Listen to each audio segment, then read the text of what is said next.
j'ai Sébastien Barre qui m'a liké un de mes messages là. Je te trouve vachement populaire quand même, parce que déjà Lincoln juste avant, Bach maintenant. C'est pas mal, c'est pas mal. Bonjour Mailleux. Salut Davo. Aujourd'hui, on a un épisode en vrac où on va causer de diverses choses sans lien entre elles.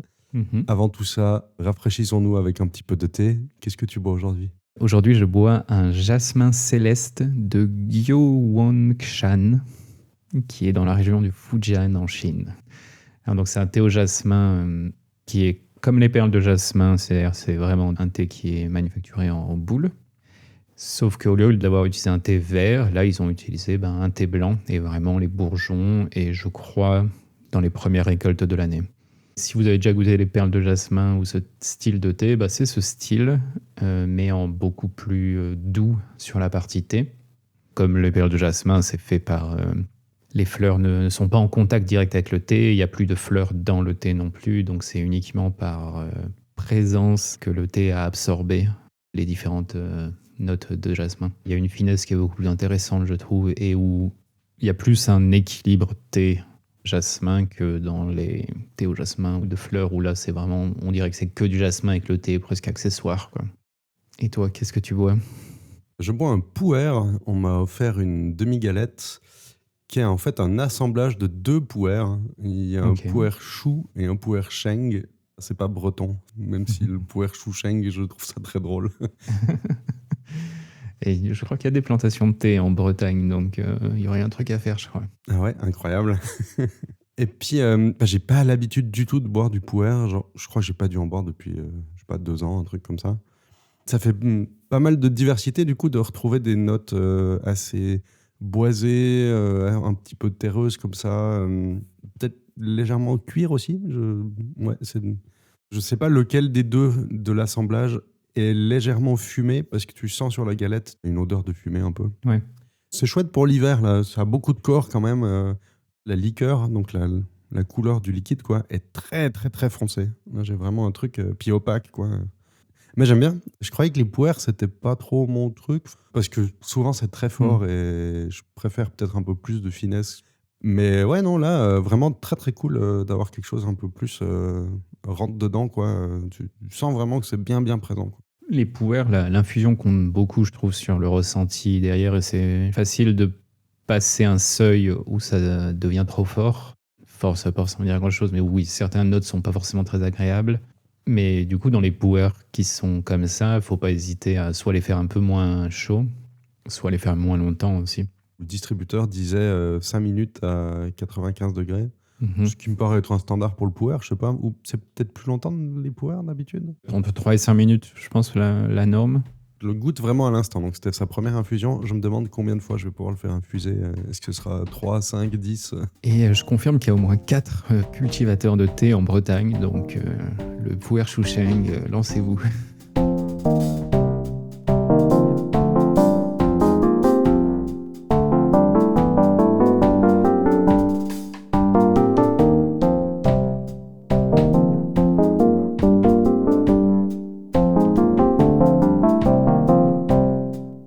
Aujourd'hui, plusieurs sujets en vrac, et on va commencer par un des tiens. Tu avais envie de parler d'Exane. Qu'est-ce que c'est ? Alors oui, on va commencer par les 2-3 points les moins fun. On parlait dans 2 épisodes précédents de pollution et de scandales sanitaires au final, et là il y en a un nouveau.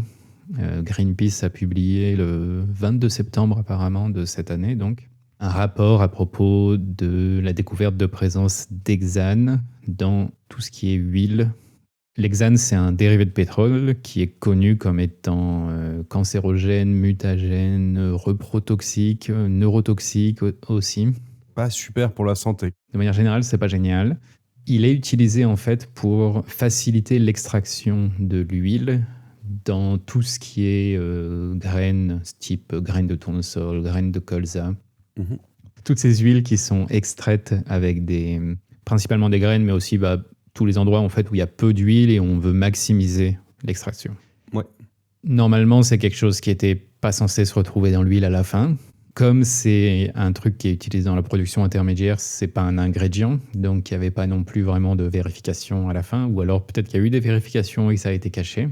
Mais bref, résultat, il y a des traces d'hexane dans beaucoup de produits non bio. Donc un point que j'ai vérifié, et je mettrai des liens dans les références, c'est qu'en tout cas en France et en Suisse, les labels bio, donc pour la France agriculture biologique et pour la Suisse bio suisse, ne permettent pas l'utilisation de solvants pour extraire les huiles. On doit extraire les huiles sans solvant, et donc il n'y a pas ce problème. Par contre, Greenpeace alerte que dans 60% des produits qu'ils ont essayés, donc non bio, il y a des traces d'hexane, dont du lait infantile, un peu tous les beurres tendres, ce genre de choses, et puis les huiles, colza, tournesol, qu'ils ont pu tester. 60% de tout ça contient de l'hexane. Super. Ce qui n'est pas fou. Non, en effet. Vérifiez ce que vous mangez. Est-ce que tu sais s'il y a mention d'une différence avec les extractions à froid ou pas? Genre, est-ce que si tu as le label extraction à froid, ça t'évite d'avoir de l'hexane? J'ai pas lu le rapport complet, mais dans l'article, il parle pas de ça. Il précise juste que le label bio ne permet pas l'utilisation de ça. Donc, on est sûr, s'il y a le label bio, qu'il n'y aura pas de présence d'hexane. Mais s'il y a pressage à froid, peut-être qu'il n'y a pas, mais peut-être qu'il y a quand même. Là, tu sais pas. Ouais. Ça concerne bien uniquement les huiles qui viennent de graines. Hein. Donc l'huile d'olive, par exemple, n'est pas touchée parce que l'huile, elle vient de la chair de l'olive et pas du noyau. Ouais, donc concrètement, ça veut dire huile de colza, huile de tournesol, huile de soja, huile de pépins de raisin, ce genre-là, quoi. Sûrement tout ce genre de choses en plus. Entre guillemets, la bonne nouvelle, c'est que la solution, elle est facile. Il suffit de ne pas utiliser l'hexane. On peut quand même extraire de l'huile. On aura juste moins par kilo de graines. Dans ce cas-là, c'est juste une baisse de productivité et pas quelque chose qui empêcherait l'usage final. Puisque le bio y arrive, c'est que c'est possible sans. Est-ce que tu as d'autres choses sur des polluants aussi Deuxième point polluant, j'ai découvert un site récemment, alors là spécifiquement pour la France uniquement, qui s'appelle dansmoneau.fr et c'est une carte interactive des polluants détectés par le gouvernement. Hein, là, donc c'est basé sur des données étatiques, on va dire. C'est un peu les trucs open data. Exactement, parce qu'il y a quelques années, ils ont ouvert beaucoup de données en open data et donc plein de gens se sont mis à faire plein de trucs intéressants. Et l'un de ces trucs intéressants récents, c'est toutes les analyses de la qualité de l'eau et des polluants présents dans l'eau. Ah, ça, c'est vraiment bien. Ouais. La carte est vraiment très visuelle. C'est pas par région, c'est vraiment par zone, presque au niveau d'une ville en fait. C'est sûrement découpé en fonction des limites, pas production d'eau, mais de... Captation ou... Oui, voilà. Ouais. Genre le réseau d'eau potable du coin. Si vous habitez dans le nord de la France, je vous conseille très fortement d'y aller parce que le nord est particulièrement touché en polluants au point où normalement il ne faudrait pas boire l'eau dans certains endroits. Donc allez voir la carte vraiment. Quand vous allez ouvrir la carte, en jaune, ça veut dire qu'il y a au moins un polluant détecté, mais dans les limites qui sont considérées comme sûres pour l'instant, évidemment. Et à partir de orange, c'est qu'il y a au moins un polluant qui dépasse les limites de qualité définies pour l'instant comme non sûres. À noter que ça concerne aussi les DOM et les TOM. Ces endroits-là sont les moins touchés avec du vert et du jaune globalement. Le nord de la France est particulièrement touché et un peu le centre de la France, tout ce qui est entre Limoges et Brive-la-Gaillarde. Il n'y a quand même pas beaucoup de vert à l'échelle du territoire. Non, il n'y a pas beaucoup de vert à l'échelle du territoire. Après le jaune, donc c'est un polluant dans les limites. Ouais. Le problème des limites, c'est que quelque chose qu'on considérait comme sûr il y a 10 ans, on ne le considère plus comme sûr aujourd'hui. Donc oui, c'est quand même problématique que la grande majorité du territoire soit jaune. J'ai cliqué au pif sur plein de zones et je vois le truc qui revient mais quasiment tout le temps dans les zones jaunes. Hein. C'est la présence de nitrates, des engrais, je pense, les nitrates. C'est les engrais qui mettent ça dans l'eau. Pesticides, nitrates, c'est les choses les plus présentes, ce que j'ai pu voir dans les jaunes. Il n'y a pas tous les polluants qui sont sur la carte. Ceux qui sont présents sur la carte, c'est pesticides, nitrates, les PFAS, CVM et perchlorate. CVM, c'est chlorure de vinyle monomère et perchlorate. Je ne sais D'accord. pas exactement d'où c'est, hein. Mais il y a une petite FAQ en dessous aussi avec comprendre d'où viennent les différents polluants. Donc actuellement, il n'y a pas les pollutions aux métaux lourds, par exemple, genre cadmium ou ce genre de choses-là. Alors, pas sur cette carte. Je ne sais pas s'il y a des données publiées qui permettraient de les ajouter sur la carte, mais je pense qu'ils ont fait un choix de se concentrer sur ceux-là spécifiquement. Puis il n'y a pas non plus la qualité microbiologique, donc s'il y a des bactéries ou autres, c'est pas leur but. Ouais. Mais c'est déjà une très bonne source d'information. Parce que là, c'est vraiment des choses où tout ce qui est des problèmes de pesticides et de nitrates, il y a une solution qui est facile, c'est arrêter d'utiliser des pesticides qui sont trop forts et surtout trop synthétiques. Et je pense qu'ils ont voulu aussi faire une carte. Là, c'est ce que moi je pense, hein, c'est pas du tout ce que j'ai lu sur le site, mais qu'ils ont voulu faire une carte qui montrait un peu les choses où on pouvait avoir un pouvoir d'action assez rapide.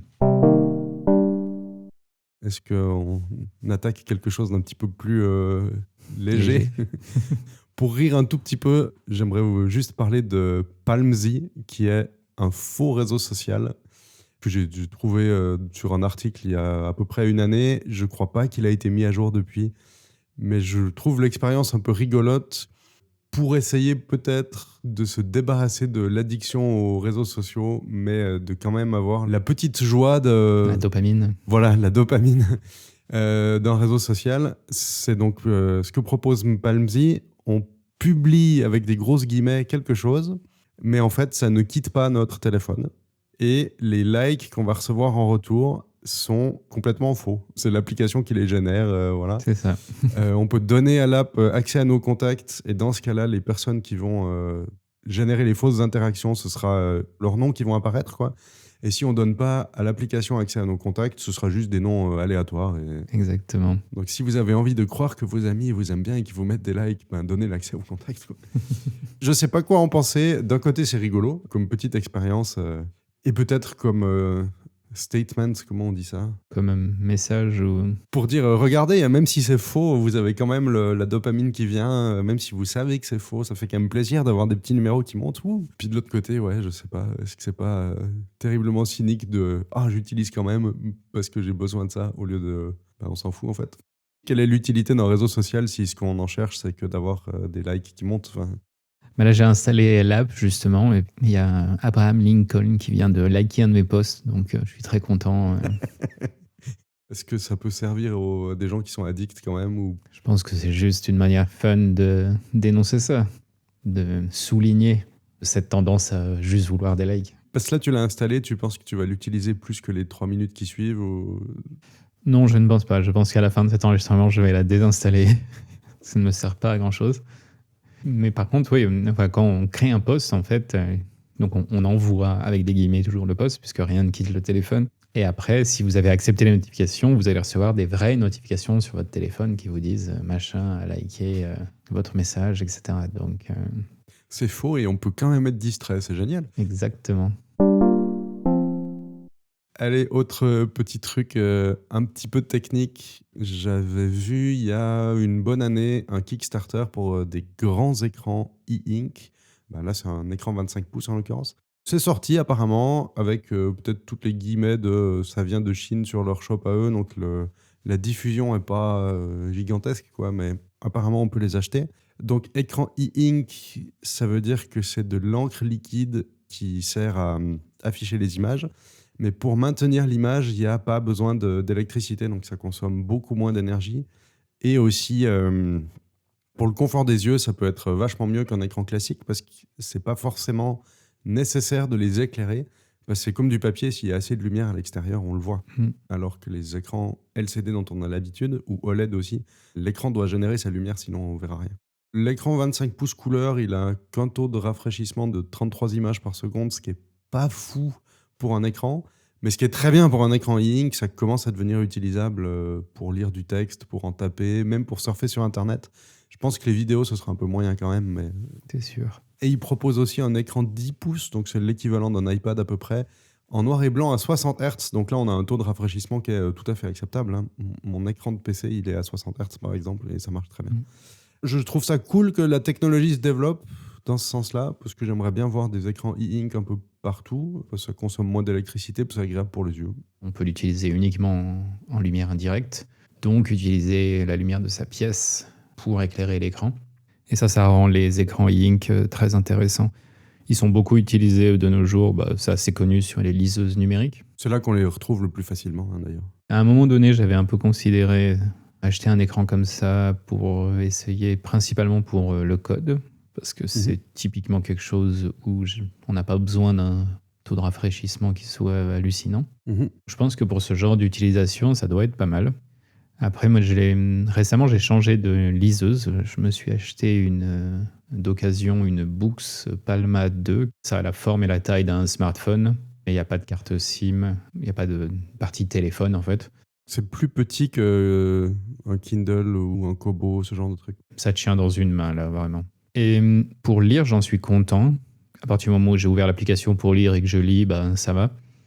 Mais je trouve que toutes les interactions type smartphone auxquelles on est habitué, sur un écran e-ink, c'est quand même assez bizarre. La réactivité est quand même pas...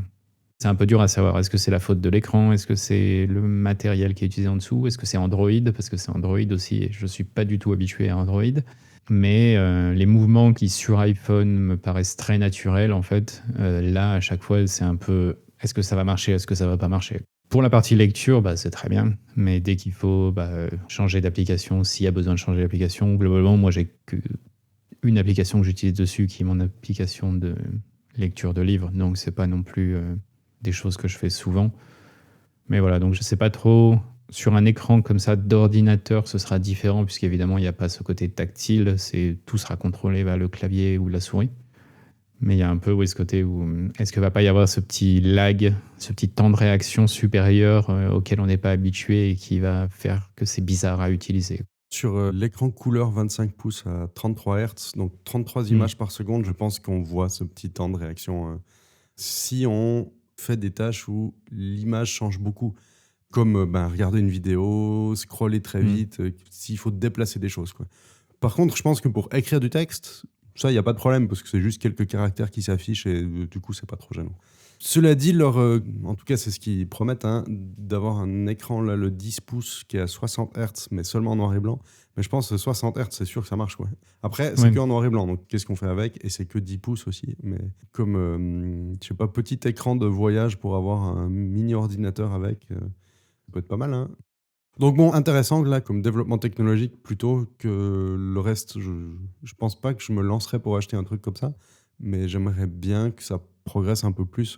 Ah, l'autre point négatif aussi, les deux marques qu'on a trouvées qui font ça, c'est très cher, ce qui est normal parce qu'il y a une petite production, mais c'est un bon début, mais j'aimerais bien que ça se développe plus. Le 25 pouces en couleur, il a 1748$. C'est des écrans qui sont extrêmement chers quand on compare avec je sais pas, le mien déjà qui est plutôt haut de gamme, n'a coûté qu'un tiers de ce prix, je crois. Parce que c'est dans l'air du temps, je voulais mentionner la fin de Windows 10 et le passage un petit peu forcé à Windows 11. Microsoft a décidé qu'il ne fournirait plus de mise à jour pour Windows 10. Alors il y a une petite astérisque, en Europe on y a encore droit une année de plus. Il reste qu'il y a plein de PC qui ne peuvent pas passer à Windows 11 pour des raisons de compatibilité matérielle. Donc, quelle solution? Soit changer de machine, mais ce qui est un peu dommage alors qu'elle marche très bien. Soit peut-être, et c'est là où je voulais en venir, passer à Linux. Et il se trouve que, je trouve que c'est incroyablement bien pour tout le monde aujourd'hui, Linux. C'est devenu très facile d'utilisation pour des tâches simples et courantes. Si vous voulez juste surfer sur Internet, taper des documents texte et avoir quelques petites applications en plus qui font plein de choses, hein. Ça marche très bien. Le point le plus surprenant, personnellement, je trouve que GNOME, qui est un des environnements de bureau qu'on peut avoir, c'est l'expérience utilisateur la plus agréable aujourd'hui, même mieux à mon avis que macOS. Et c'est vraiment une surprise pour moi un peu, et une déception parce que j'aime beaucoup ce que fait Apple, hein. Enfin, ma machine principale, c'est un Mac. Mais sur mon laptop, j'ai la distribution Fedora, donc c'est une variante de Linux. C'est un package si on veut bien.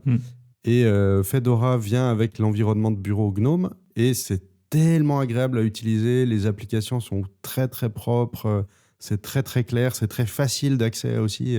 C'est devenu, à mon avis, mieux que l'interface du Mac où Apple, ils se perdent un peu. Là. Ouais. Liquid Glass, je trouve ça vraiment pas agréable. Ouais, j'ai un peu cette sensation aussi que Windows et macOS, de plus en plus, ils sortent de l'essentiel d'une certaine manière.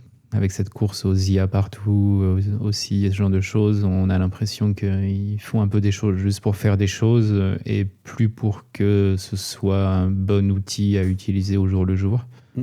Mais c'est intéressant de savoir que GNOME, donc quand on parle d'environnement de bureau, c'est quand vous lancez Windows ou macOS, vous tombez tout de suite dans ce qu'on appelle techniquement un environnement de bureau, c'est-à-dire donc les fenêtres, certaines applications qui viennent avec l'ordinateur par défaut, les configurations de l'ordinateur, le design des fenêtres, etc. C'est ce qu'on va inclure dans ce qu'on appelle l'environnement de bureau. Comment lancer ces programmes aussi, donc le menu de démarrer Windows par exemple, ou bien le dock du Mac. Tout ça, ça fait partie de l'environnement de bureau. Oui. C'est intéressant de voir que oui, GNOME, qui est là depuis très longtemps, a bien évolué et s'est concentré sur l'expérience utilisateur aussi. C'est bien de voir qu'ils y réussissent apparemment. Ça fait très longtemps que je n'ai pas utilisé moi ce genre d'environnement de bureau. Moi qui suis ça par un petit peu intérêt, mais sans avoir un usage intensif, quoi. Mais depuis pas mal de temps, je suis tout à fait d'accord avec les critiques de l'époque qui disaient oui, mais bon, on s'y retrouve pas, ou c'est pas très clair, ou c'est moche, ou voilà. Linux en général, hein, pas forcément GNOME, mais en tout cas Linux. Mhm.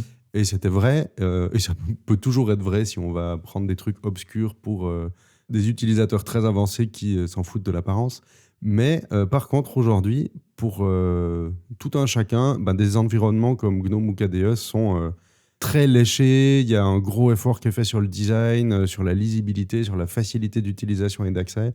Donc si par hasard vous êtes dans le cas où vous êtes sur Windows 10 mais que vous ne pouvez pas passer à Windows 11 ou que vous n'avez pas envie, parce qu'honnêtement Windows 11, pour l'avoir vu tourner, c'est horrible. Toutes les pubs, toutes les essaient de vous attraper votre attention pour utiliser l'IA et ce genre de machin. Enfin bref, si ça vous intéresse pas de passer à Windows 11 mais que vous ne pouvez pas rester sur Windows 10, eh ben, je vous recommande de jeter un œil du côté de Linux peut-être avant d'envisager un Mac, parce que c'est super bien.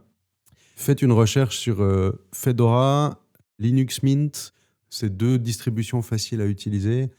Si vous êtes plutôt joueur ou joueuse et que vous voulez faire fonctionner vos jeux vidéo, il y a des distributions exprès pour ça qui se basent sur les travaux de SteamOS, donc du Steam Deck de Valve. Chimera OS, en français Chimera, C-H-I-M-E-R-A OS, où tout est déjà optimisé pour que Steam soit préinstallé, qu'il y ait des launchers de jeux pour les autres stores, genre Epic, Battle.net, etc. Et pour que vous puissiez jouer à vos jeux Windows sous Linux. Étonnamment, ça marche très bien, et des fois même avec de meilleures performances en jeu. Une preuve que Microsoft fait n'importe quoi avec Windows 11.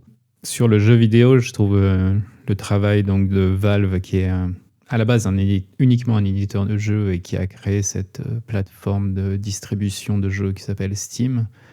C'était il y a quoi, 5-6 ans qu'ils ont annoncé leur propre variation de Linux, donc SteamOS, il me semble, avec vraiment comme but avoué de dire non mais on va remplacer Windows. Et donc ils ont fait un travail de fond pour jouer et faciliter le jeu sans qu'il y ait besoin de Windows. Je pense qu'on atteint un point où il n'y a peut-être plus besoin, selon ce à quoi on joue, d'avoir Windows du tout. Un ami qui est passé entièrement sous Linux il y a une année et il se plaint pas, il n'y a pas de problème, il peut jouer à tout ce qu'il veut. De temps en temps, la dernière grosse sortie doit peut-être attendre 4-5 mois que l'adaptation se fasse bien. Voilà. Mais il dit ça me va très bien, c'est aussi le temps que les éditeurs de jeux corrigent les bugs. On a une version plus léchée au final à la fin. Je regardais la liste des jeux supportés dans Chimera OS, il y a une liste un peu, et puis il y a plein de choses, dont les gros jeux, on va dire, pas que des choses indie et ce type de choses. Pour conclure, à moins que vous ayez des applications très très spécifiques qui ont vraiment besoin de Windows et qui n'existent que là-bas, jetez un œil sur Linux, en fait, vous serez probablement agréablement surpris et surprise. Ça marche bien et c'est très agréable à utiliser.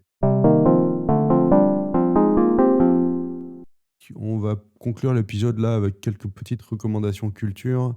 Maillot, je te laisse commencer peut-être. Moi, dans mon cas, c'est la vieille culture, on va dire.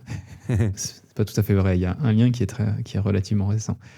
Mais cet été, j'ai acheté un mix livre-photo presque, qui s'appelle Sino Monstrus de Boulet.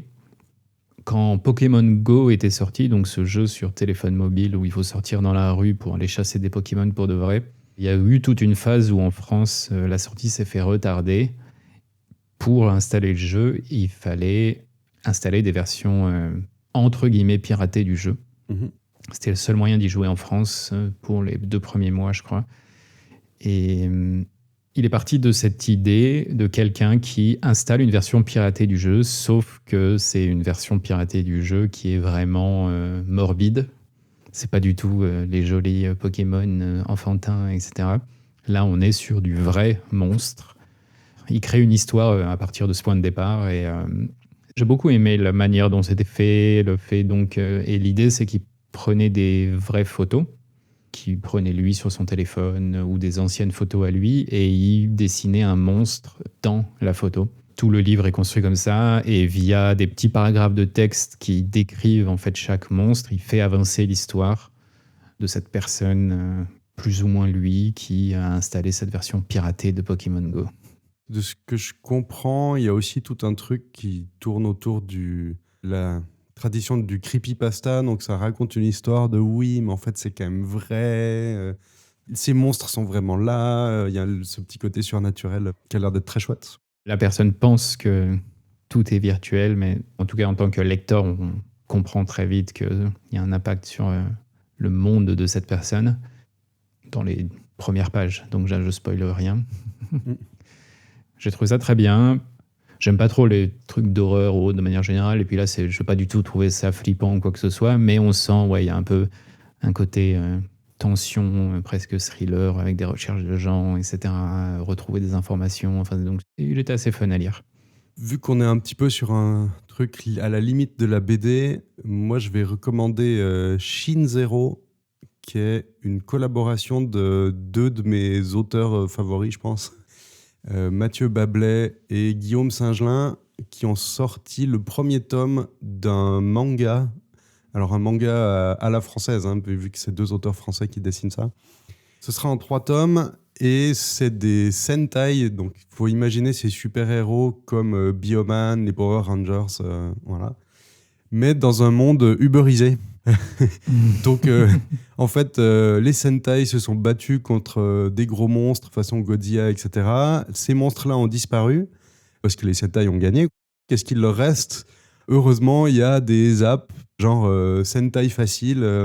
Les gens peuvent commander leur Sentai pour aller, je sais pas, garder un magasin de fringues. Ils peuvent accepter des jobs sur l'app, ils se font noter avec des étoiles et voilà. Et donc là, l'aventure suit un personnage principal qui va se retrouver avec d'autres Sentai comme ça dans leur vie quotidienne de Sentai uberisés.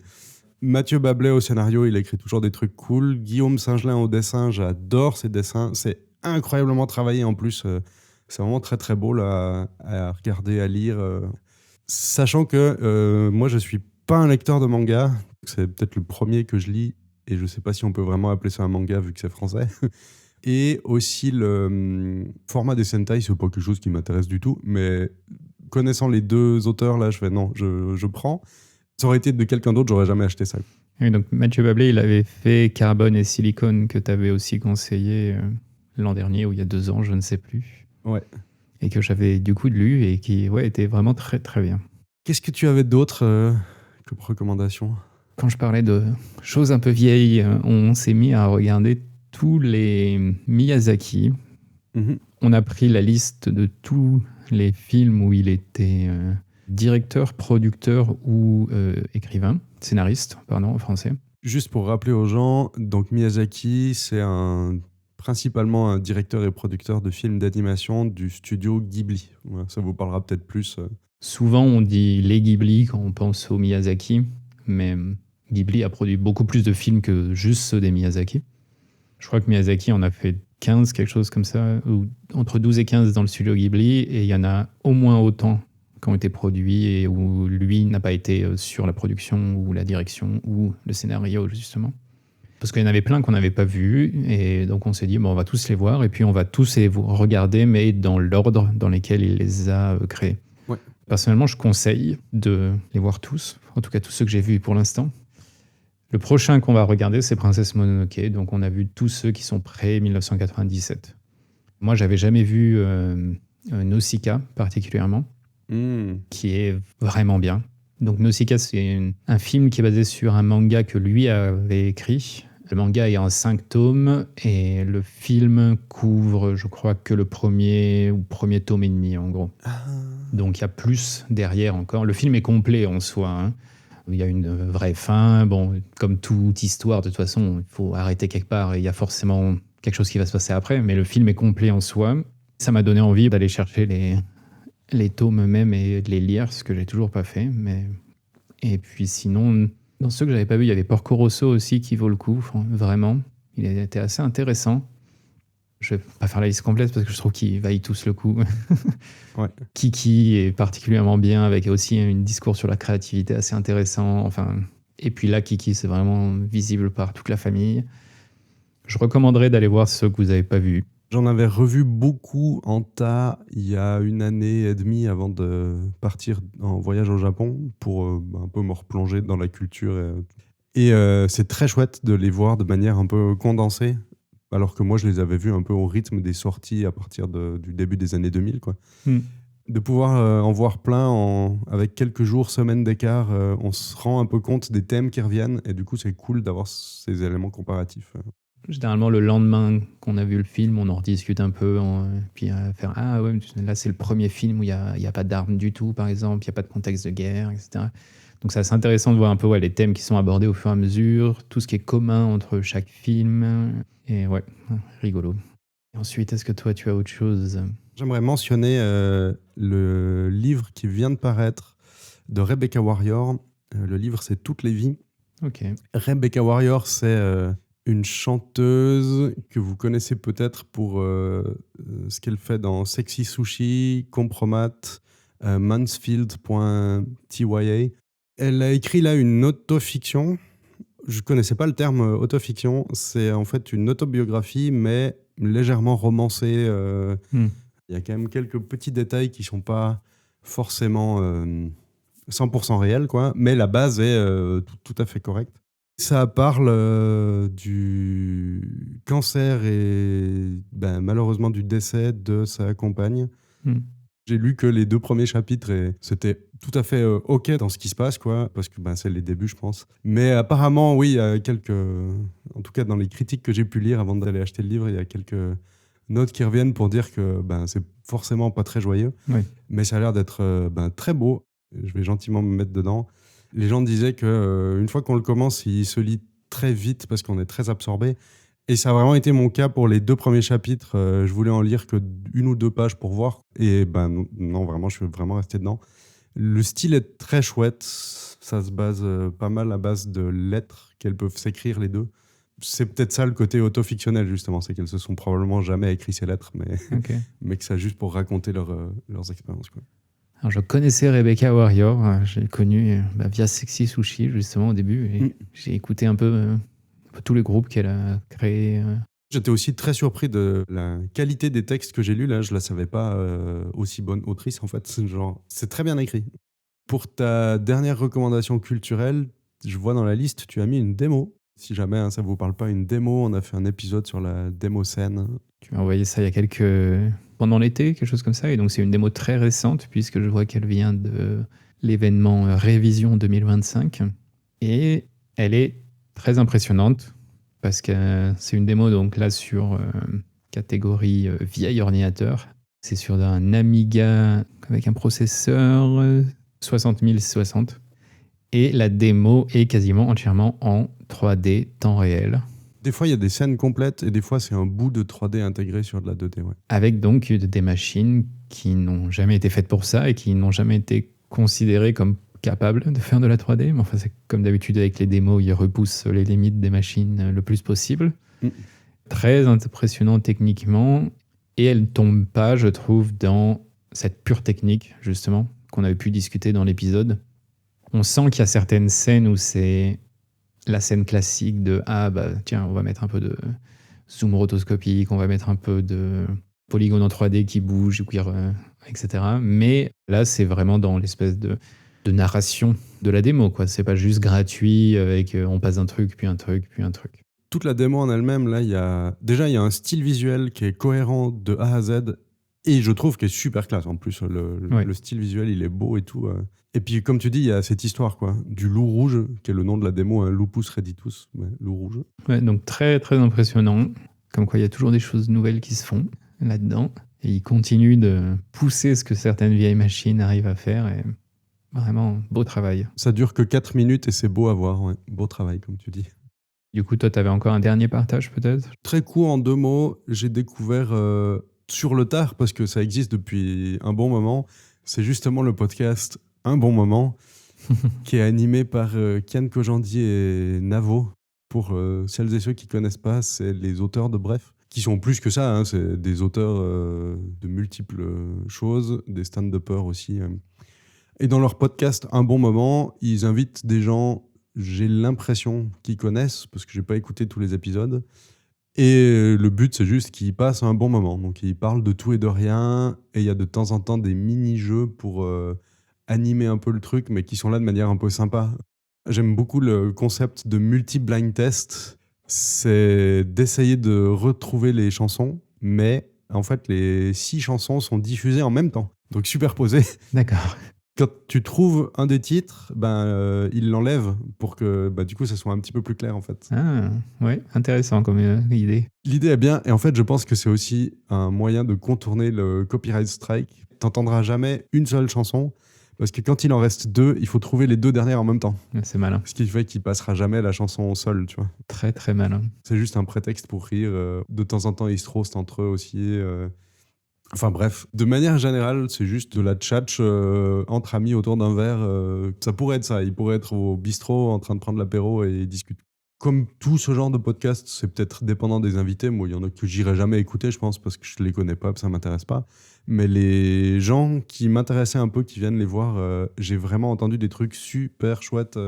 En 2020, il y en a eu beaucoup apparemment d'épisodes, mais sinon, on a l'air d'être plutôt sur 10 épisodes par an, quelque chose comme ça. Ouais, ça doit pas se faire Regarde très, la très liste souvent. là. Donc c'est disponible en podcast audio sur les plateformes de podcast, puis sinon sur YouTube, et là c'est la version filmée. Donc ils sont tous dans la même pièce du coup. Ils sont tous dans la même pièce, ouais. Puis après, à voir, hein, peut-être filtrer un peu selon les gens qui vous intéressent ou pas. Oui, je pense que c'est le genre de podcast où on va d'abord aller voir les gens qu'on connaît. Et étonnamment, certaines fois, j'ai trouvé que les discussions étaient étonnamment profondes et pas juste que de se marrer. Il y a vraiment eu des trucs très intéressants. J'ai fait « Ah ouais, j'étais pas forcément venu pour ça, mais du coup, je suis resté aussi pour le... Oh, c'est vachement bien ce que vous dites. » Et c'est tout pour les recos, je crois. Hein, je pense, ouais. Donc, à propos de podcast, vous pouvez nous retrouver sur tâche-2-t.fm. De là, si cet épisode vous a plu, le partager à d'autres gens. Mettre des likes, favoris, ce genre de choses sur les épisodes, ça aide à ce qu'ils soient découverts automatiquement. Mais le mieux, c'est de le partager à quelqu'un directement si vous pensez avoir quelqu'un qui serait intéressé. Nous, on se retrouve pour un prochain épisode dans quelques semaines. Ouais. À bientôt. À bientôt.